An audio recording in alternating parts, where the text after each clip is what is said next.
Hey everybody, welcome to another edition of Broadloom's Webinar Wednesday series. I am super excited to have everybody here today. For those of you that don't know me, my name is Dan Pratt. I'm one of the co-founders and the Chief Revenue Officer here at Broadloom.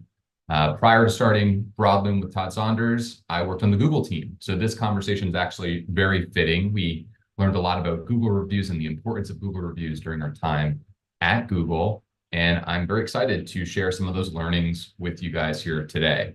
As some of you may know, I'm absolutely obsessed with helping flooring retailers adopt new technologies to help grow their businesses. Flooring is not something I grew up knowing much about, to be honest with you. I'm sort of an outsider, even though I've been working in the space now for about 10 years. My parents actually were franchisee owners. They were one of the first franchisee owners of Subway sandwiches. So as much as I am still getting up to speed on the flooring space, I know a lot about cold cuts and sandwich combinations. So if you guys have any questions about that, feel free to drop some of those in the comments below. Okay. All right. So what are we here to talk about today? Well, Google reviews. Google reviews, like I was saying earlier, is something that's near and dear to my heart. It's something I believe every single business out there should care deeply about because in my opinion, it's the new word of mouth marketing. And we'll talk about why I feel that way in a little bit here. But just to quickly review today's agenda, we're going to first talk about what Google reviews are. We're going to talk about why they're important. We're going to talk about understanding the different ways that Google reviews show up in user searches, so their placement, and then also the rating scale, right? So how does Google come up with the scores that they actually display customers that are searching for certain keywords. And then finally, I'm going to provide you with what I think are the 5 tips to master Google reviews if this is something that you want to invest in this year. And then as always, we're going to end with some live Q&A. So what are Google reviews? Now, some of you might be out there thinking, Dan, I know what Google reviews are. You don't have to tell me. But I feel like we should level set for a second because I've said this a couple of times now in this presentation. Google reviews, in my opinion, is the new version of word of mouth marketing. So what exactly do I mean by that?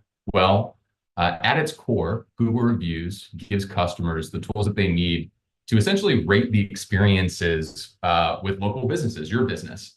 And when I have conversations with retailers that are not currently working with Broadloom, one of the things that I hear on pretty much every phone call when I ask them how do they drive business to their showroom, is, well, Dan, I've been in the business for 30 years, and all of my business is through word of mouth and referrals. And my response to that is amazing, right? It's one of the benefits of being in business for so long, serving a local community. You get to benefit from all the incredible work that you've done over the years. And that's still something that we obviously support here at Broadloom. So while word of mouth is incredibly important, it has changed in the last 5 to 10 years. It used to be, word of mouth meant me going to my brother, asking him who did the floors in his kitchen so that I could find someone to work with to do the floors in my living room. And that would be the end of the conversation. But word of mouth today has changed, it's shifted, and that's thanks to a lot of the technology that we have access to.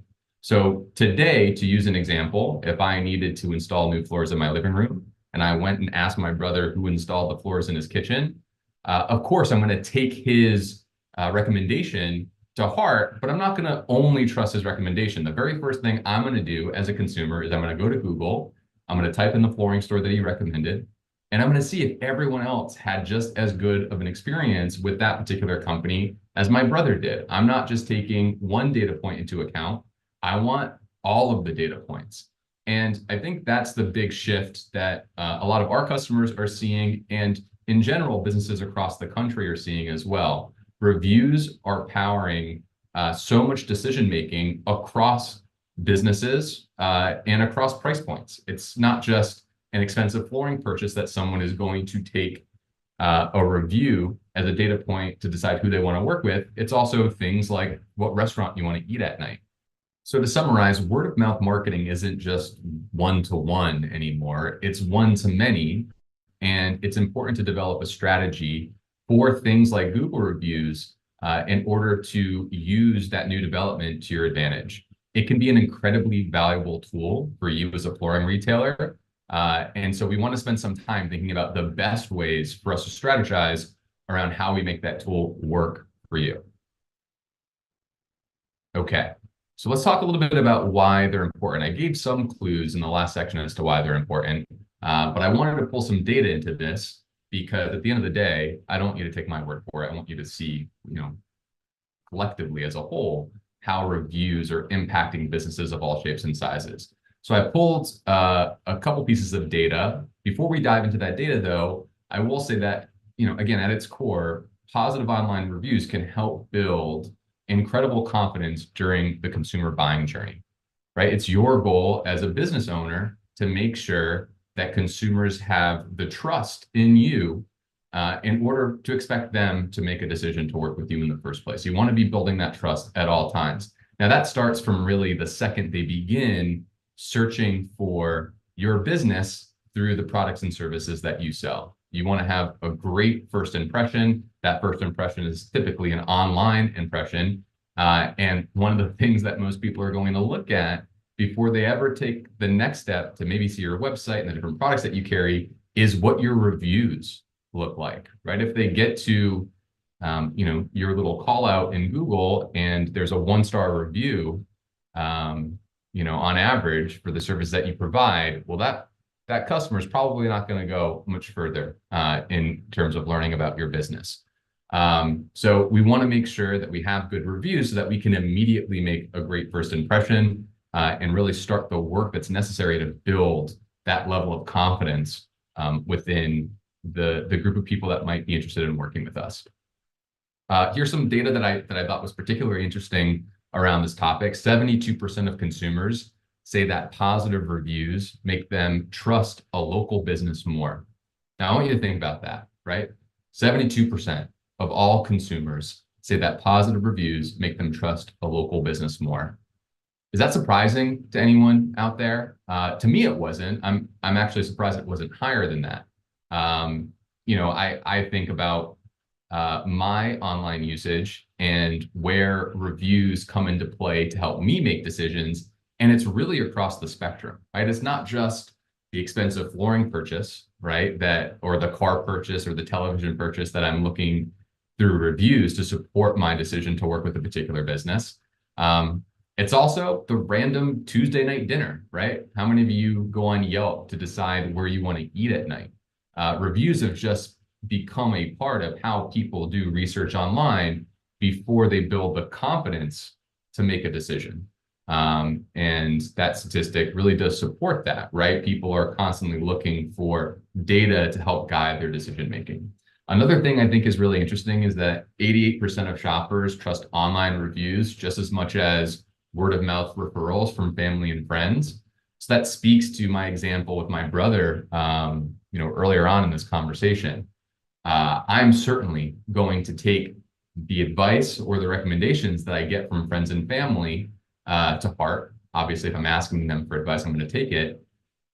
But what this data is telling us is that, people that are reading online reviews, they're also weighing those recommendations just as much, right? And so when we stop and think about the importance of a review, we can almost think about it as a megaphone, right? Instead of just focusing on a word of mouth strategy that touches just a very small portion of people that you may have worked with in the past, you're now using a megaphone to showcase how amazing you are to a much larger audience, right? Because those reviews could be seen by hundreds or thousands of people at the end of the day.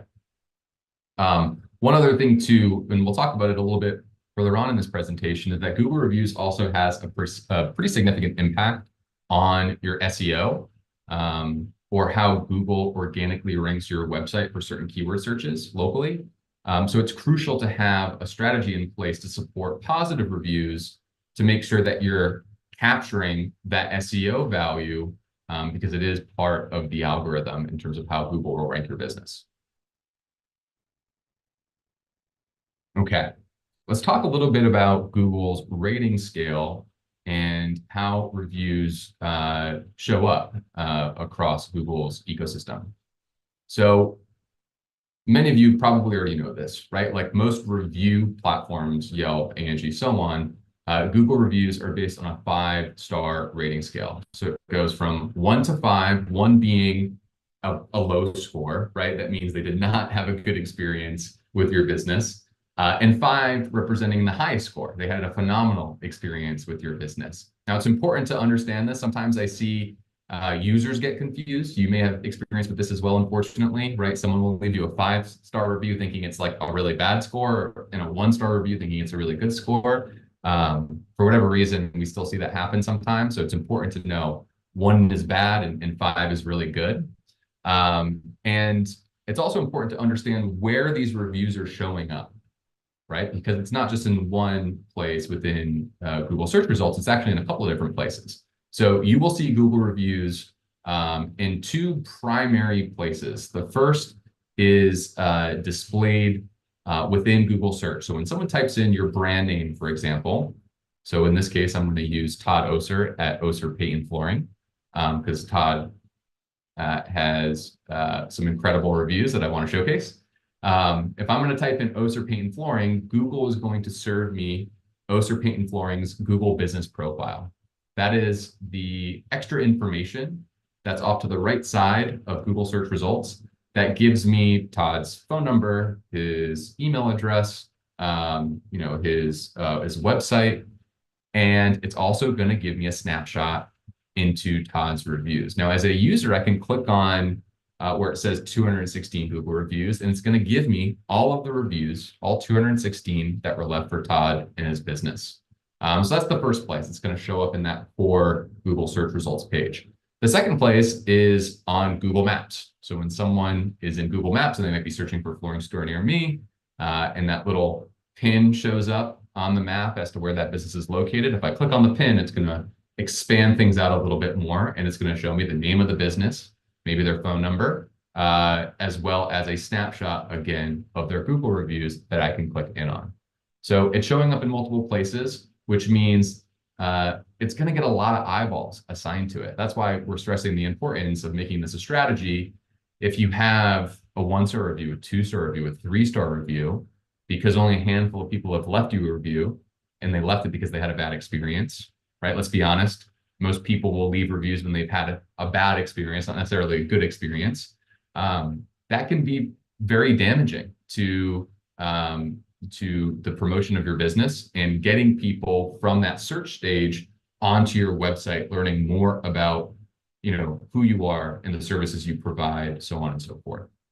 So it's really important that we understand where the reviews are showing up, again, because of how many eyeballs are looking at them. It stresses the importance of making this a core part of your strategy. So let's get into the meat and potatoes of today's conversation. I want to show you the 5 tips that I think everyone here should focus on to truly master Google reviews, to make this a part of your strategy, to get as much value out of it as possible. So it's one less thing for you to worry about. In fact, it's one additional thing that you guys can use as an opportunity to grow your business. Okay, tip number 1, pretty straightforward. Ask for reviews. Now, this is my number 1 tip because it's shocking how many businesses I work with on a daily basis that don't do this. When we start talking about reviews, this is the first question I ask. Have you trained your team, right, or you, to ask for a review after a job is done? And again, I'm constantly surprised by how many people say, no, we don't do that. As I was saying a few minutes ago, most people, right, most consumers out there will feel compelled to leave you a bad review when the experience did not meet their expectations, right? It's like the one tool that they have to leave their stamp on something and say, hey, I had a bad experience. So they're very quick to make those decisions. The vast majority of people, however, that had a phenomenal experience, a great experience, they don't feel that same push to leave you a really positive review. I'm not sure why. Human psychology might play a role in it. But that's the case, and the data supports it. And so it's crucial that we make asking a review a part of the process, right? Now, you can do that in a couple of different ways. I've seen some of our customers like Todd Oser at Oser Paint and Flooring really nail the execution on this. You can use text messages, or emails, right, to basically ask someone to leave you a review after a job is done. And I would make it a very personal note, right? I would try to personalize it as much as possible. Hey, thank you so much for supporting a small business. It would mean a lot if you could take a couple minutes, if you had a good experience, and leave us a good review. Here's the link. It shouldn't take you more than a couple of seconds, right? Just short, sweet, to the point. Let them know how meaningful positive reviews are for your business, right? Don't shy away from that. You want people to feel an emotional attachment in some ways to leaving you a positive review. Make it feel like it's their good deed of the day. So once you've developed like the best little script to send to a customer, right, that feels personal, right, that's explaining why positive reviews are vital and important to your business. Again, send those messages on via text message or email. If you're a Broadloom customer, you may have learned over the last couple of months that we have a new email marketing add-on that you could opt into as part of your website experience. Part of that product offering will actually include automated emails that are personalized, right? That will ask for reviews. So again, if you're not asking for it, the chances are no one's going to leave a review for you. And so it's crucial to make that a part of your process. I do want to say one extra thing too, right? Because we get this question quite a bit. Well, we ask and people still aren't leaving us reviews.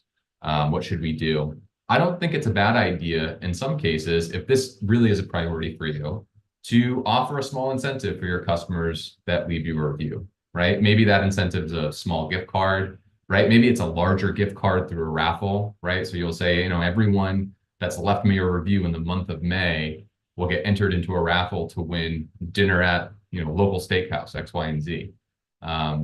Make it a engaging part of the process and the experience, and you'll be surprised how many people take you up on it. All right, tip number 2, monitor review frequency. It's crucial if reviews are a part of your overarching strategy, right, to grow and promote your business online, that you monitor how frequently people are leaving reviews for your business. Because there's only one thing worse than no reviews. It's old reviews from like 2 to 3 years ago, right?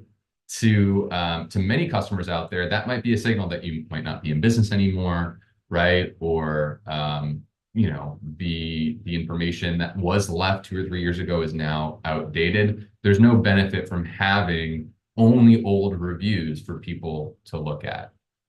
So you want to stay on top of the frequency in which your customers are leaving reviews for your business, and you want to make sure that the reviews are as up to date as you can get them.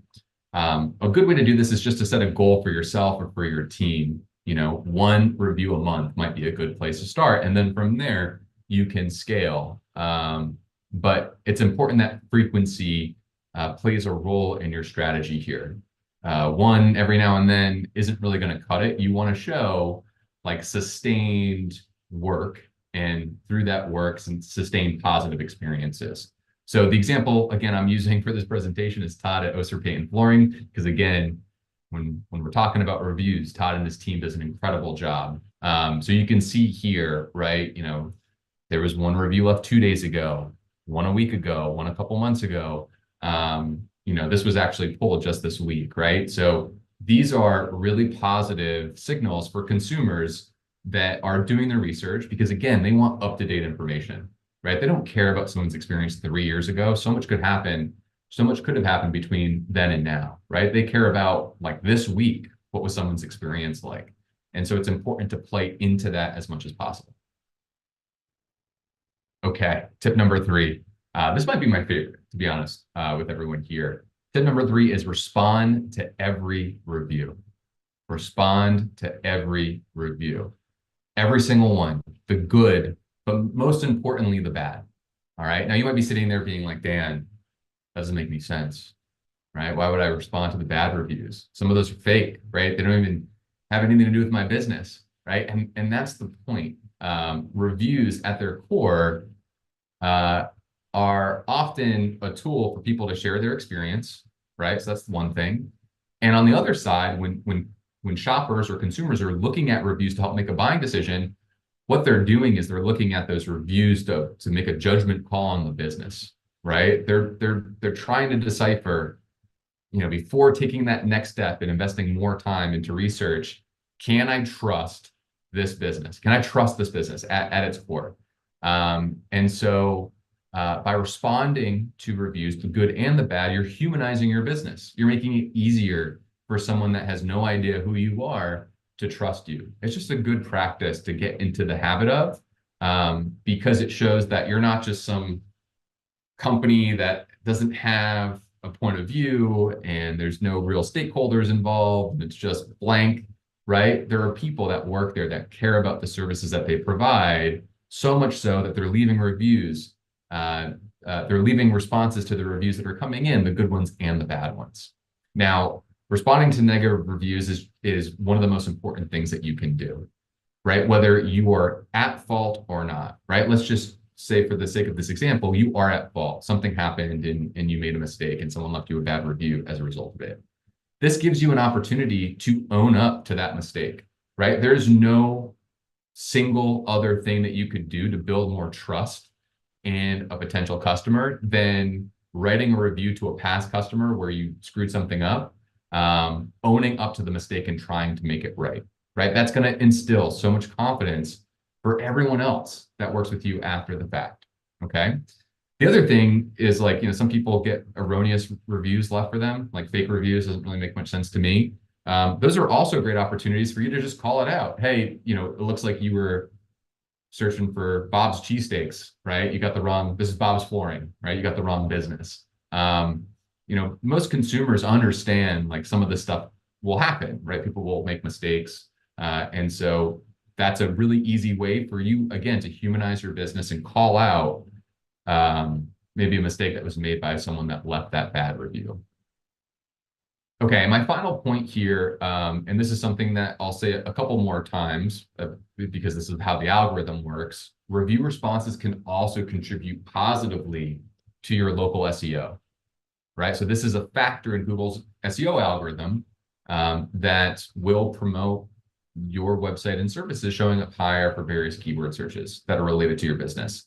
And so if the humanizing your business angle and making people feel confident that they're choosing the right company to work with wasn't enough, this is also going to give you a boost with SEO, which means more eyeballs on your business, right? More traffic to your website and more opportunities to sell flooring at the end of the day. The example that I have here again is from Todd Oser at Oser Payton Flooring. This is maybe one of my favorite review examples that I've ever seen, because I think it does a few of the things that we've talked about so far today pretty well. So I'm going to read this verbatim just to make the point here. So Aaron Y, a few weeks ago, wrote Todd and his team a review. He said, "I'm so glad we went with Oser over the box store. The selection and prices were great, and the customer service was what you'd expect from a family-run store. My flooring project was small, but they had me measured and installed within 2 business days. Shop with confidence, give bourbon, lots of puppy treats from me." And then Todd and his team responded very quickly. He said, "Aaron, thank you for the review. We're glad that you had such a seamless buying experience. Please let us know if we can be of any assistance in future projects. We'll make sure to give Bourbon, our showroom dog, a treat from you." This does such a great job at doing what he was supposed to do, right? Respond to a review, but do it in a way that was just humanizing and made his business feel real, local, real. Wasn't a faceless company. This is someone that actually cares about the work that they do in the community that they support. It doesn't take much to instill this level of confidence in consumers today. But you gotta put in a little bit of work to make that happen. So I thought that was just a phenomenal example. Okay, tip number 4, you want to make leaving your review as easy as humanly possible. We see this quite a bit, right? Folks will come to us, customers will come to us and say, "Hey, we're having a hard time getting people to leave us reviews. Can you give us some feedback?" And so we'll ask, "Okay, well, how are you asking?" Right? And it's this like laundry list of things for the customer to complete. That's not the approach to take. You want to make leaving a review as easy as possible, right? Send them a quick link to your Google Business profile. If you're a Broadloom customer, send them a quick link to the reviews page on your website, and one click, they can leave you a review, right? And that gets sent out to Google or to Facebook, whatever. You want to take away all friction from this experience and make it as easy as possible for them to leave you a review. And I'll use myself as an example here, right? I believe in small business. I want to support small business with every decision I make. And I'm guilty of getting distracted at work or with family stuff, right? And I forget sometimes to leave a review. And even when someone's asking me to do it, unless it's like incredibly straightforward and easy, I'm going to get maybe a little bit overwhelmed and not take the time to complete those final few steps. And so if you streamline the process, if you make it as simple as possible for someone to leave you a review, you will see more reviews as a result of that.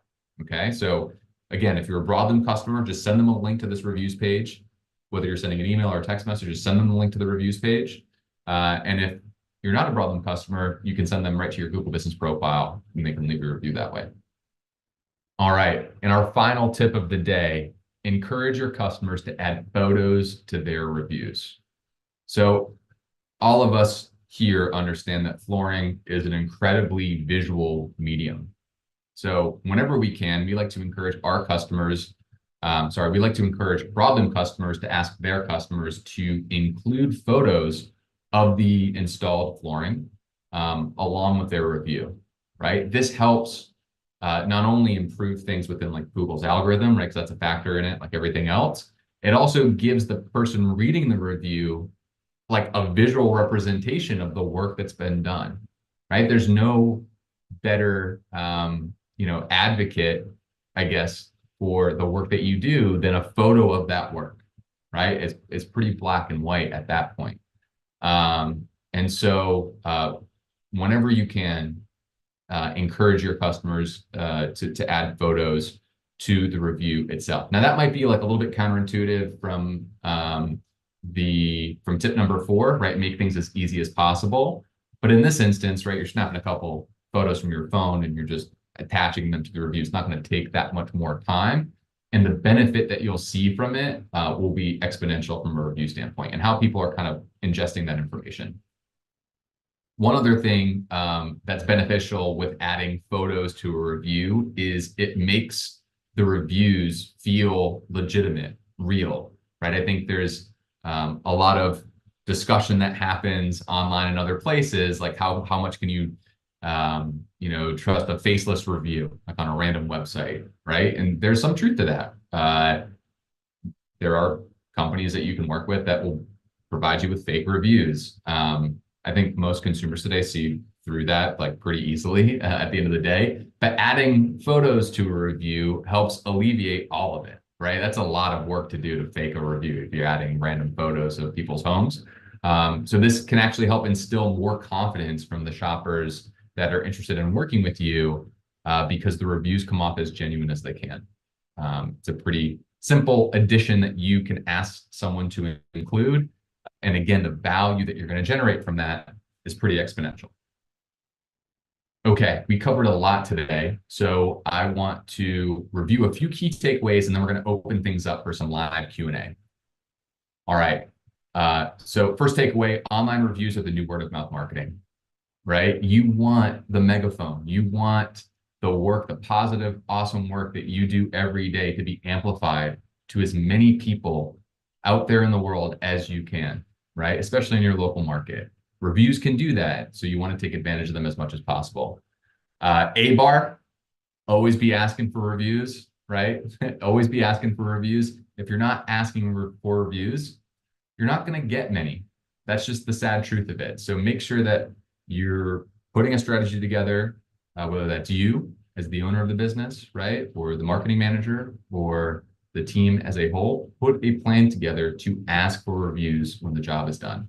All right, the third takeaway, leverage text messaging and emails to ask for reviews. Make this easy on yourself, right? Develop a short little script, personalize it for every new person that you begin working with, and just fire it off in an email or a text message. You could automate some of this, right? I mentioned our new email marketing system that includes things like asking for reviews. If you're interested in that, feel free to reach out to your account manager. But make this a part of your process, right? After every single job is done, send out a text message, send out an email, ask for a review. Respond to every single review, the good ones and the bad ones, most important. All right. It humanizes you as a business. It increases the trust that someone reading reviews for the first time, learning about your business for the first time will have in your business. It's a very simple thing. Spend a few minutes a day doing it at the very most, and you'll see some pretty big returns from that time investment. And then finally, encourage your customers to add photos to their reviews whenever possible. Showcase the amazing work that you guys are doing, right? Showcase it. It's not just about your website, it's about anywhere your business shows up online. And if you can include photos of your work in Google reviews, it's going to be seen by a lot of people. Okay, so that's one request that you can make from the customers that are shopping with you. Hey, if you don't mind, take a few pictures of the living room, right, and add it into your review. We'd really appreciate that. So that's it. Google reviews can be an incredibly powerful tool for you to leverage. Incredibly powerful. So I guess now we can stop and open things up for some live Q&A.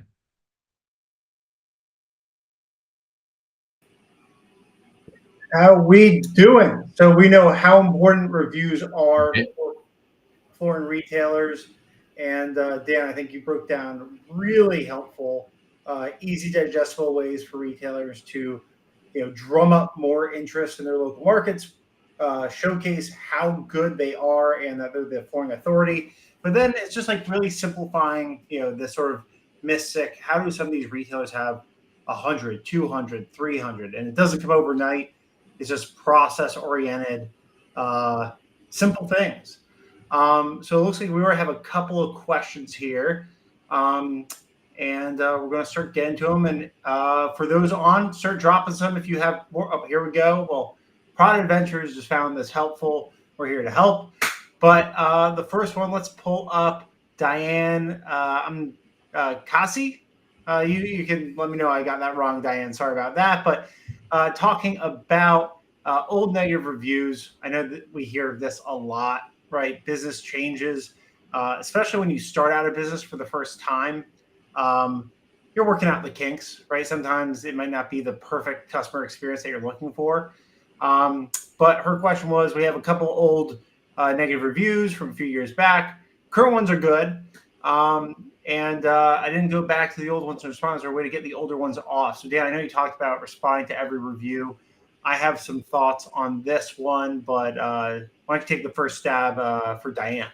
Yeah, Diane, that's a really great question. I would look at it in two ways. The first is there is a way that you can go through like an appeal process. Now, just to be totally transparent with you, Google keeps how that appeals process works in like a pretty black box. And so you want to just be aware of that before you go through the work to submit like an appeal. They use criteria, and a situation like this may not fall within the criteria that they would deem necessary to remove a negative review. The other way you could handle it is what I talked about in today's presentation. Just respond, right? Respond to the negative review and say that you are sorry to hear that this person had a poor experience. The business is now under new ownership, and the more current reviews are reflective of the work that you guys are doing today. Just in general, one thing to keep in mind is as consumers are reading through reviews, they're also reading through the responses from the business owner, right? I find myself doing that all the time. And so as long as you're providing that proper context, I think you'll be in a good spot. Yeah. I mean, look, Dan, I think you did a really good job of, giving real world examples outside of flooring of when and where people leave reviews. And one thing I see very often, things that people are very sensitive about, including myself, eating out, right? And you'll find on review websites or Google reviews, people that had a bad experience. And one of the things I see really successful restaurants do is the general manager or the owner responds and apologizes and invites them back in and please come in. I'd like to treat you to a couple of free drinks or some appetizers to show you that that one experience wasn't indicative of the way that we do business. So, in every challenge or issue, there's an opportunity there. And I think going back and even responding to those is helpful. People will sort more often than not by most recent. And talking about recent reviews, staying with Diane, she had another question saying that we recently implemented asking for reviews. Awesome job. That's big step one. We have about 5 recent 5-star, and on your Google profile, you have about 4.5 on your website, and it's a 4.9. Why? Yeah, that's a really good question, Diane. I can take this one, Jeff. So if you have a Broadloom website, one of the benefits of leveraging our reputation management and ratings and reviews technology is the ability for Broadloom to filter out some of the negative reviews. We do that intentionally because we want to give our customers an opportunity to respond to the customers that may have had a negative experience, make it right, and then ask them to re-review you. So we're typically not showing a 1, 2, or 3-star review. We're only showing 4 and 5-star reviews. So that's the discrepancy that you're probably seeing on your website versus what you're seeing in Google. Your website has naturally a higher rating because of that filtering that's going on. And that just gives you an additional opportunity for the ones that might not be perfect to make it right. So at the end of the day, it's about providing that service and talking to customers. More often than not, when people are leaving bad reviews, it's because they didn't have a way to express themselves and they're frustrated. And it's just an opportunity for you to figure out a way to make it right. And not every situation is going to go like that, but from a business perspective, it's really important to show that you're active and present, and there's a person behind that brand, behind that store, because there's many stores that they can pick from. And I think the examples that Dan gave with Todd Oser, were really good. He made it personal. He made it fun. Treats for bourbon. I first thought they were talking about bourbon in the showroom. I'm like, well, that's also a good way to warm up customers. But it's really important for you to be 100% locked in. And like Dan said, a couple minutes a day, making sure that you're responding to the reviews. But then we actually had a question about when to ask for reviews. So let's pull that one up, because I think that one is sometimes really hard to know when to actually reach out. So the question was, when should I ask for the review? Is it after a sale, after the installation? Should it be maybe a month later, when they've really been able to enjoy their floors? So Dan, I would love to hear your thoughts on this. Yeah, it's a good question. And this is just my perspective on it, right? You could have a different perspective on it, Jeff. But for me, you want to strike while the iron's hot, right? So my recommendation would be to ask for the review as soon as the work has been done, right? As soon as the installation is done. And that's for a few reasons. One is when someone has new floors installed in their home and everything was done correctly and they have this beautiful new space, they're going to be riding a particular high, right? They're going to be excited that their room looks different. And if you have held up your end of the bargain, right, they're going to be excited about the work that you've done as a partner in that project. And so that's typically the best time to ask, right? Because you can feed off of that really good energy in the relationship. The other good thing about asking it when the work is done is you, as the owner of the business, will have an idea how the project went, right? If someone ran into issue after issue after issue, then maybe you don't ask them to leave a review. Maybe you just ask for their feedback personally so that you can use their feedback to help get you and your team into a better spot, right? So you have a little bit more knowledge on how the transaction actually took place. If you ask it immediately upon them, like swiping their credit card in your showroom to put down their 50% deposit, anything could happen, right? In terms of the job that's getting done before the review is left. So yeah, my recommendation, ask for the review once the install has been done. If you know they've had a great experience, that's the best way to, get the review back and for that review to be positive.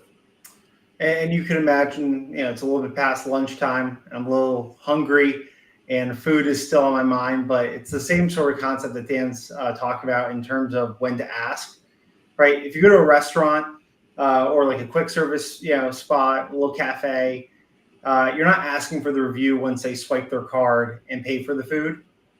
Once you get the food and you eat it and you enjoy it, right? And it's the same thing with flooring. Wait till after the install. More likely than not, this person is spending a lot of money, and there's still going to be some uncertainty, right, in terms of like what the end product's going to be looking like. So, once they have these gorgeous new floors and it's been installed perfectly and they're happy, and they actually see their investment live now, I think that is the right time. So definitely agree with Dan on that one. Yeah, I just want to add one more thing here too. Like the way that you ask is also pretty important, right? I think there's a very specific reason why shoppers today choose to work with local specialty retailers, right, and not the box stores. One is it's access to better products. Two, more expertise, right? You guys are experts in this space. And then three, the type of attention that they can get from a small business that they wouldn't be able to get from a big box store. Use all of those things to your advantage when you're asking for a review, and let them know, as I mentioned in today's presentation, that reviews help you out considerably as a small business, right? It's okay to say that. Hey, if you had a great experience, it would really mean a lot to me and to my business if you left us a good review. It really will help get other people in here and keep us, contributing to our local community. Those things are super important. And again, I think about myself as a consumer and my habits of leaving reviews. If someone's asking me to leave a review and they provide that type of context, no brainer, right? I'm going to feel compelled to give back in a way and take a few seconds out of my day to leave a good review. And next question comes from probably my favorite name that I've ever seen pop up here, from the boss. So boss, we're here to answer. And this is a really great question. So I assume you do cash and carry. So, what if your store doesn't do installation? I got some thoughts here, but Dan, first stab. Yeah, I would say that obviously changes things if you don't do installation. I would sort of look at asking for a review when like the final transaction is completed, right? Whether that is post install if you're carrying things all the way through installation, or post purchase if you're not dealing with any of the stuff that happens, on the installation side of things. So that's going to be unique to every business. I would, again, look at the buying journey that you have set up to support your business. And whatever that final step of the buying journey is, right around then is when I would ask for the review. And again, use context clues before you ask to make sure that when you do ask this question, the answer is either going to be yes, and I'm going to leave you a good review, or just yes, right? Like you don't want to end up in a situation where someone had a negative experience, you give them the keys to the review kingdom, so to speak, and then they're out there trashing you. So just use, again, context clues to make sure that they had a good experience, they're willing to write you a good review. Even how you ask, right? If you had a good experience, we'd really appreciate a positive review, right? Like I think something like that is appropriate. Otherwise, like any business that may have made a mistake, ask for feedback and use that information to get better. And then, for you, the boss, what is the thing that helps you stand out in the market? Like, why did they select you over someone else? And find those moments where you have that unique value prop, or why people will buy from you versus the other person, and lean into that moment. I know that there are a lot of people that are focusing on cash and carry, but then subsequently they have sort of like a group of preferred installers or installers that they work with, and you refer them to them. And even checking in on the progress. How's Dan's crew doing? Or do you feel like they're giving you the proper service? Be that advocate for them. Be that champion, because they'll clearly know that there's a difference between your store and the installers, right? You connected them, or they found someone else. But just showing that you care, right, can really lead to that positive review. And trying to help them if there are any problems that don't really work out the way they expected it. However your business is set up, you can find those sort of magic moments of being that client advocate and, making sure that you didn't just, run their credit card and then they never hear from you again. I know Dan mentioned it. There's a lot of email marketing solutions, and our AI powered one that we recently launched, where it actually reaches out over a period of time, just checking in. Is there an opportunity for a new job? Could you leave us a review? Could you refer us? And automated systems like that help you identify those moments of, oh, this person responded to me, but then you actually need to respond to that, right? It's not just that first contact. It's, continuing there, because if they bought 1 room, 2 rooms from you, they're going to have to, buy new flooring again sometime soon. And there's nothing worse than buying, a large investment from someone and not getting that extra TLC. You see this in a lot of different industries. And I know a lot of people who sell homes constantly check in on people, a year after. Maybe the home wasn't a good fit. Are you loving your new home? How are things working out? What are your life plans? And, that happened to me once, and, checked in and hung up. I was happy. There wasn't a goal other than connecting with me, staying top of mind, and checking in. So just think about all those ways as a consumer yourself would want to be treated, sort of that golden rule, right? Treat everyone like you'd want to be treated. And good things will happen.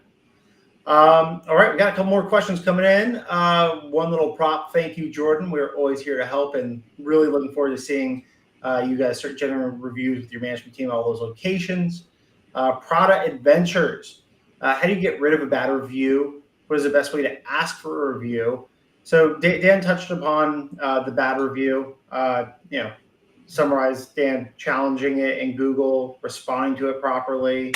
Yeah, real quick, Jeff. I think the question was, what do you do if you get a bad review? Not how do you get rid of it? Okay.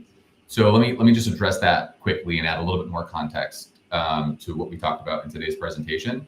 So let's say you got a bad review. It happens. No business is perfect, right? Everyone will run into a situation like this. So it's not the end of the world. That's the first thing. The second thing is before you jump to action, right? It's important, at least from my perspective, to take a minute and really truly understand what went wrong, right? Were you at fault? If you were at fault, what happened? Talk with your team and learn more about the situation at hand before you put a plan together to respond. The next thing I would do once I understand the situation is I would directly reach out to that customer, and I would have a one-to-one conversation with them over the phone, and I would seek feedback, right? Tell me exactly what happened. What did we do wrong? What were some of the issues that you experienced? As a business owner, I would then try to make it right? And again, through great customer service, put them in a position to feel like they're being supported. And then once they've had that more positive experience, if you're able to address the issues that they have, ask them to re-review you, right? Just ask them to re-review you with that extra context. And what we've seen on our side is that, typically will end in a positive outcome. People will re-review you, give you a good review, and now that's one less thing for you to deal with. Let's say you've tried that, there's no solution to the problem, right? That is when I would then respond to the negative review. And I would just own up to a mistake. If it was a mistake that our team made, I would recap the solution that we provided. And again, try to make that as transparent as possible. Because again, at the end of the day, you're playing a little bit of a game of like making that one customer that was unhappy, right, with the response. But you're also using that almost as a promotion for your business and how you could expect to be treated from the people that are going to be reading that review at a later point in time. So that's kind of the order of operations that I would be mindful of if someone was to leave a bad review. Understand the situation, reach out and talk to that person one-on-one and try to solve their problem and ask for them to either take down the review or re-review you. And then the third, if all else fails, respond to that review and try to be as transparent as possible. So that's what I would do if I got a bad review. And then again, we talked about this a few times. The best way to ask for a review is to just ask for it, right? You should leverage all the tools that you have access to. So if you're in, one-to-one communication on the phone, someone's had a really great experience, I would seed it then. Hey, you're going to get a note from our team about leaving a review. I just want to let you know these, the reviews mean a lot to us. If you had a good experience, we'd really appreciate, as a small business, you leaving a positive review. Right. So that's like the first instance. And then we've talked about text messaging and email, basically any form of communication that you have access to with that particular customer, you should be leveraging, because again, you might say something over the phone, people get busy, they forget. So it's good to remind them a couple of times in an email or through a text message, if you want that person to ultimately leave you a review. I think that's all extremely sound advice. Nothing to add to that. Prada Ventures, let us know if you got any more questions there. But we now have Brendan. This is actually a really good one. Really good question. So, should we automate this review and send it to every customer, or train sales staff to specifically ask customers on the jobs that went very well and we know will give us 5-star reviews? So, Dan, why don't you take this one? Yeah, this is a great question. The way I would look at this is, again, it depends on like the copy that you include, or like how you write the message to ask someone to leave you a review. And so Jeff and I have both talked about the email marketing solution, the AI email marketing solution that we now have available for Broadloom customers. And we thought a lot about the framing of these emails when the context is asking for a review. And so, what we landed on was, if you had a positive experience, leave a review, and there's a little button for someone to click to leave a review. And then there's another line of copy that said, if you have any feedback or any concerns, like here's the contact information to reach out. So we're trying to separate, like, if you had a good experience, leave us a review here. If you have feedback on how we can get better, email us and we'll talk directly. I think that's a really good approach to take, so that you're not, like, again, it's more psychological than anything else, but you're not funneling the people that had a negative experience to the reviews page. As far as,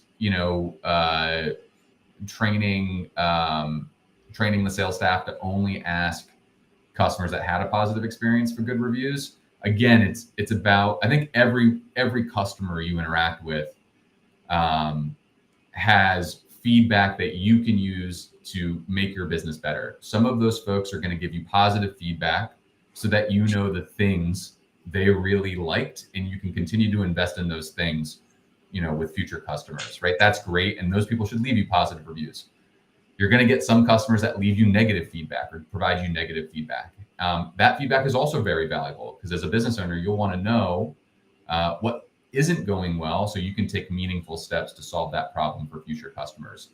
Again, it's about being a traffic cop, though, and directing those people into two different places. So that's what I would train your team to do. I would say, again, use context clues. If you are confident this person had a great experience, ask for a review, give them the instructions, tell them it means a lot to us as a small business, and then send them to the page, the reviews page, to leave a review. If something went wrong and you think that there's an issue or some feedback that we could learn from, as a traffic cop, direct them in this direction, which is, as the owner, maybe you spend 10 minutes and you hop on a call and you talk with that customer and let them explain their experience, right? If they had a negative experience with you, again, you can be an empathetic ear, listen to their feedback, try to make it right? And if you feel like the relationship is in good standing, then you can ask for a review. That's how I would look at it, right? I think both pieces of information are incredibly important for business owners. It's just about where you're directing those people to provide that feedback. If they had a positive experience, you want that to be a billboard for your business moving forward. If they had a negative experience, you don't want to ignore them, right? That feedback is also very valuable, but the way in which that feedback is relayed should be one-to-one versus through a public review channel. Yeah, and I think it just provides a lot of training opportunities for your staff, right? Knowing to see what the signals are to get good reviews and be able to track them, because most dealers, right, provide an exceptional service, but it's often on the installation and troublesome customers and expectations just not being set properly. So with the proper setup, with the proper information, you should be rocking 5-star reviews all day. All right, here's a warning one from TF. We see this a lot. So some companies offer to take down, remove bad reviews for a fee. Do they work? And can they actually remove a bad review? Dan, can that be done? No, don't do this. Please don't do this. So I'm looking at this in two ways, and I'm not sure how this question was intended to be asked. So like if a company approaches you and says, hey, we can take down that bad review for you, like a third party company, just don't even bother responding to that email, because that's, again, Google controls the review system. There's not like a special company you can work with to take those reviews down. So please don't do that. That's a quick way to lose out on some of your hard-earned dollars. The other way I kind of took this question was like, if I'm a flooring business and someone leaves me a bad review, can I offer them an incentive to take that review down, right? Can I give them a discount or whatever? Interesting. Or can I pay them off, essentially? Like that's how, when I saw this question came in, that's how I read it. Probably not how it was intended, but I'm going to give you my feedback on what I would do in that situation. I would not offer someone an incentive, financial incentive, to take down a negative review. The reason for that is like people talk, especially in local communities. And so I would just avoid that, because you don't want to be known as the business that's paying for their reviews to be taken down. Like that's a really quick way to burn the goodwill and trust you've probably built up over the years. So again, don't know how this question was intended to be asked, but in both directions, I would probably steer clear of paying anyone to take down a bad review. Yeah, unless they're from Google and they ain't doing this, they probably can't help. So TF, let us know which way you intended. But look, there's also a lot of bad actors out there, and like Dan's saying, if it was the way that Dan interpreted it at first, now all of a sudden people might start not to pay off. They're getting email offerings. Okay, yeah. So it's just going to nurture really bad habits, right? Imagine you're a company. I reach out to Dan. I say, hey, man, I see you got a couple bad reviews. I can take them down if you pay me this fee. Dan pays me the fee. Maybe they somehow can work magic and take it down. What is holding them back from having someone in their network leave you another bad review? And now who do you have to come to take it down, right? It all could just be a setup to squeeze you for cash. Okay, Jimmy Lee Venard. We just started doing Google reviews with a QR code on our customer invoice. Our reviews have been increasing greatly, and we started doing a month draw for all reviewers. Love that. Awesome. Just like Dan talked, it's a multi-prong approach, right? On the invoice, love that idea. I wouldn't even thought about it, because I try to think about separating out the payment from the review. Again, when people are spending money, there's sometimes less, but Jimmy Lee, you must, your team must be so good in the way that you're able to operate and service that that you guys are providing excellent service. So this is just another example that it's not a one size fits all for everyone. But definitely take advantage of QR codes. I love the month draw for all reviews. You're now engaging your community, right? And it's not sort of that quid pro quo example like Dan and I were talking about with the bad reviews, right? Paying someone to, take down the bad review. But now you're just showing more thanks to the community for supporting you as a small business or, a local community business. And that's what people really want to see. They don't want just someone randomly to come in and, not be gracious for that business. So I think that's an awesome approach. Dan, thoughts on this one? Yeah, I love it. I absolutely love it. And I think, again, the goal here, regardless of what strategy you deploy, is to decrease the friction as much as possible and make it as easy as possible for someone to leave you a review, right? That's the name of the game. QR codes can certainly help reduce that friction. So I think it's a wonderful idea. And then, obviously, we talked about this in the presentation today, but offering some sort of incentive, right, is a great way to give back, right? I mean, that's what we're in the business of doing in some cases. And the businesses that I've seen do this really well is when they're supporting, like, whatever that prize is supporting another local business in their community, usually a restaurant, right? So like find the best local restaurant in town that people can't seem to get enough of, right? And raffle off a gift card every month for the people that reviewed you in that period of time. It kind of keeps the good momentum going. That's another benefit of running a process like this. Goodwill always wins, right? Whether you co-market it with, like Dan saying, restaurants, change it up. Maybe you do community donations. There's ways to keep those offers fresh so it doesn't go stale. So love to see what you continue to do to innovate, Jimmy Lee. All right. We are a little past an hour. Looks like the questions are tapering off. But yeah, Google reviews are the new word of mouth. Again, the highest way to generate new business, high quality, and fastest to close through referrals. Dan, any closing thoughts for the foreign retailers on the call?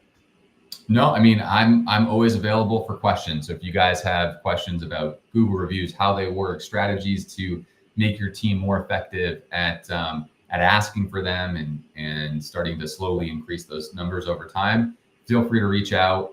My email is at the beginning of this presentation, dan.pratt@problem.com. More than happy to connect with anyone watching here. But again, appreciate everyone taking the time. I know it's a busy time of year. So thank you very much. All right. So have a wonderful Wednesday. Happy selling.